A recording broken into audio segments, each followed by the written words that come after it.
Hi, this is Dr. Paul, and we're talking with Dr. Garrett Bode. He's a chiropractic physician right here in Oldsmar, Florida. And the topic we're talking about are what are some of the common therapies that Dr. Bode uses to alleviate neck pain. So how about that, Dr. Bode? What are some of the common therapies you would use to relieve neck pain? In our office, we're lucky that we have several different therapies that we can utilize for patients when they come through our office. And depending upon what's causing their neck pain, we're going to apply the therapy that's most applicable to them. I guess to run through a quick list with you, the therapies that we do utilize are going to be things like chiropractic adjustments, interferential therapy, electric muscle therapy, intersegmental traction, massage, spinal decompression, or maybe even physical therapy, depending upon what the condition is. So you have quite an array of therapies. And what's the short list of the common problems that you'll see that are causing neck pain, first of all? Short list is going to be the most common causes are going to be things like joint disorders, arthritis, inflammation within the joint, disc problems, either disc bulges or even disc herniations, or even pinched nerves, which are very common as well, usually typically due to misalignment. Well, if you don't mind, can we go through each one of your therapies a little bit and explain a little bit about which they do? So what's one of the common therapies you would use with a neck condition? One of the common therapies we're going to use obviously is heat or ice, and that's always going to depend upon the patient. Actually, I'm glad you said that. What's the difference using heat or ice with their condition? Ice is always going to be used with a new condition, something you just did, you just injured it. Even if it's an old condition that you've re-injured and it's re-irritated, ice is always going to be your best form of therapy. If it's an old condition that is not necessarily re-injured but just stiff and maybe a little sore, then heat is a good form of therapy. So you'll use those therapies here in your office? Absolutely. Okay, and what else were you saying? We said interferential therapy. Interferential therapy is utilized as almost a way of blocking the pain that the patient is having with the electricity. So we call it a electrical nerve block, basically, if you'll allow, and that's a way to block the pain while the patient's on that therapy. And because it is blocking that pain, it's very comfortable and relaxing for the patient while they're doing it.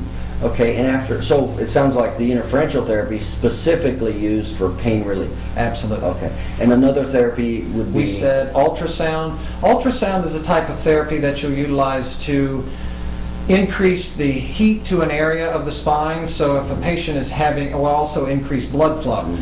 If a patient is having a chronic condition or stiffness or has excess scar tissue, then ultrasound would help tremendously in helping to alleviate some of that symptom. Now what's happening? So when somebody gets ultrasound, what happens?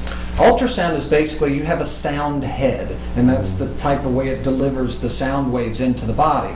It's a different type of energy that is used as opposed to a woman maybe getting a sonogram of their child. It's a different type of ultrasound that you're doing.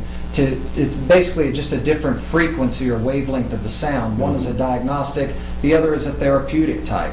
And the ultrasound that we utilize here is a therapeutic type of ultrasound. So it's really sound waves that's going in that's producing this heating effect. That's correct. And what are you trying to accomplish when you're applying this deep heat of ultrasound? What are you trying to accomplish? You're trying to accomplish basically giving alleviation of the patient's symptoms, pains, or issues that they're occurring. There's certain conditions that are specifically better off with ultrasound, and others that you may be looking to a different type of therapy. Maybe something along the lines of spinal decompression, which is something that we utilize for disc injuries. Now, is that something you can use for a disc injury in the neck? Spinal decompression, absolutely. We've had several patients and have had great success. And how does that work? Spinal decompression is basically where you take the patient and you pull the patient apart axially, meaning it would be, for me and my neck pain, the machine would grab a hold here and lift very gently on my head. So it's not painful? It's not painful at all. Most of the time patients are asleep when I come to get them off the therapy. But in lifting that pressure off, you're lifting the pressure off of the disc itself, therefore alleviating the symptom, not making it worse. So it's a nice pain relief while the patient is going through the therapy. So it sounds like, and correct me if I'm wrong here, it sounds like the spinal decompression is specifically for disc-related neck. Any type of disc issue, that's what you're going to utilize the spinal decompression for. Okay. And what's the difference between spinal decompression and traction? Traction is, well, it depends on what type of traction. Some of these nomenclatures or words are kind of thrown around very casually, but intersegmental traction is a type of therapy where you're basically on a specific table that stretches the muscles and ligaments and tendons of the spine. But it stretches it by putting pressure into the spine while the patient is lying flat on their back. Right. There's a difference in that and something that pulls the patient apart long ways as opposed to something that pushes up into the spine. There's your difference, is what they're trying to accomplish. Decompression is to help a disc. Intersegmental traction is more for stretching and opening up the spine. Okay. So we covered quite a bit. We covered chiropractic adjustments can help for the neck. We covered ultrasound, intersegmental traction you just talked about. We just talked about spinal decompression. We talked about interferential current.